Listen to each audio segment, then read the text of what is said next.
Hi, my name's Habiba Sioudy, and I'm here today at Supervisor Gioia's office here in West Contra, Costa County. I'm an intern here, just recently graduated high school, and today we're going to be talking about energy and environmental justice and the things you can do at home and just in your community to stop climate control and just start reversing it. I'm joined here by my co-host Ken. Hello there, I'm Ken. I'm also a summer intern at Supervisor Gioia's office. I'm a rising senior, and I'm gonna pass it to Kira. Hi everyone, thank you so much for having me here. I'm Kiara Donato. I'm a Community Development Manager with MCE. I help work with our partners in the community, including municipalities and community-based organizations, and I also help with our Spanish engagement outreach. Thank you, Kira. A question we want to ask is MCE is like a energy provider that's renewable and like clean energy. Like, what's in depth with it? What is it? Can you explain this a little bit more? Because that's all our understanding gets to. Yeah, of course. Most folks, including myself, I didn't know I was an MC customer until I really logged into our PG home account and saw, oh, I see PG&E and MC. So we are really partners here in this. We provide renewable electricity. We started in Marin County about 14 years ago there, where people believed in community choice energy, right? Having a choice where your energy comes from, what type of energy you use. And within those, we now serve across 4 counties, including here in Contra, Costa. And folks always have an option. You can stay with your local, we call them investor-owned utilities, but you can also opt into MCE, which provides, we have a 60% renewable product and a 100% renewable product. So it's really about just community choice and options. So what are some challenges you guys have ever faced throughout the years? It could be lawsuits or just challenges that your company has faced, and how did you overcome it? Yeah, I'm sure MC has uniquely experienced a lot of challenges. We were the first CCA, or community choice aggregation program, in the state of California. So that comes with a lot of, mobilizing folks to come together and just really, bringing a lot of energy to this across the states.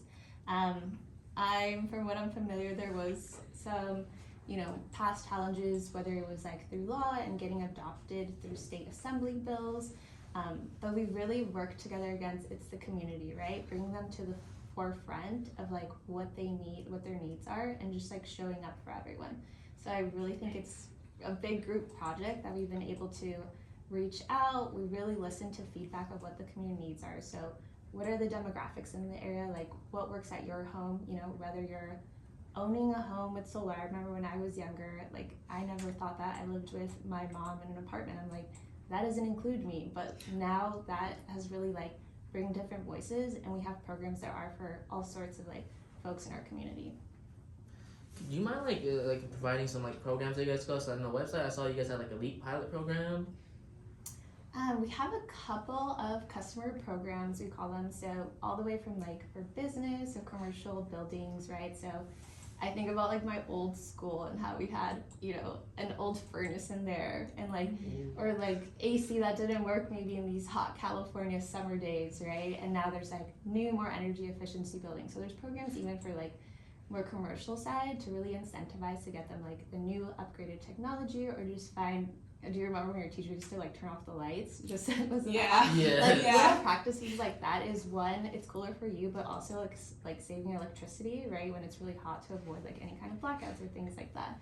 So we have programs from that's one example. We have residential programs, we call them. So from your home, installing this new technology isn't always accessible to everyone, right? It always costs money to get an electric stove. I got one now as a new homeowner, just because I'm wait, this is the future. But there's rebates across our state, so we really try to do those kind of programs.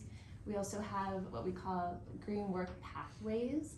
So those are opportunities to work with the community and other organizations that help workforce development. So opportunities for folks to get into these green jobs, we say. So solar installation, or maybe the installation of these new technologies into homes. So things like that.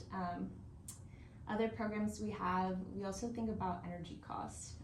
If you've looked at the news recently, there's really high energy costs in the state of California specifically. So we do programs where we're funding, folks who are eligible in their income get $20 off their bill or things like that. We're always trying to think of new programs just to help folks out. Yeah, green work pathways is a great way for people to like kind of get involved more in the community and kind of take that small step to really like work on like focusing on like trying to like come from climate change. Yeah, definitely. It's an opportunity to get experience, right? Learn experience, learn the ways of the trade, and then these jobs really are the future. So it's an opportunity for folks that are in the service area, that live in our service area, to really be part of this whole new green economy that's coming. Is there any way we can get involved and not just like applying for the programs, but like actually helping you guys? Yeah, I think I am on the public affairs team. So what that means is we are always trying to get the word out, information to the right communities, to the right organizations as well. So if there's any organizations, whether they're workforce or they work with families, they work with youth, student, we also have internships for like our students as well. So all of these opportunities just to get like word of mouth, get our programs highlighted in the community, because a lot of folks, sometimes there's so much and you don't even know where to start. So just like sharing the information and applying it. A lot of our programs, internship or the workforce, we just really want people to be from the same communities that we serve, and there's a lot of opportunity out there, so sharing that information is important. What can we expect in the future of California with like, clean energy, or like, what's your guys' vision in California with you guys' like steps that you want to take for this community? Yeah, I always say, we are really lucky that we do live in California. We're at the forefront of a lot of things across the nation and sometimes across the world. There's a lot of funding that has been coming down to the state recently from like the Department of Energy or the federal government. So there's a lot of opportunities to invest now and think of how we're going to use these new technologies.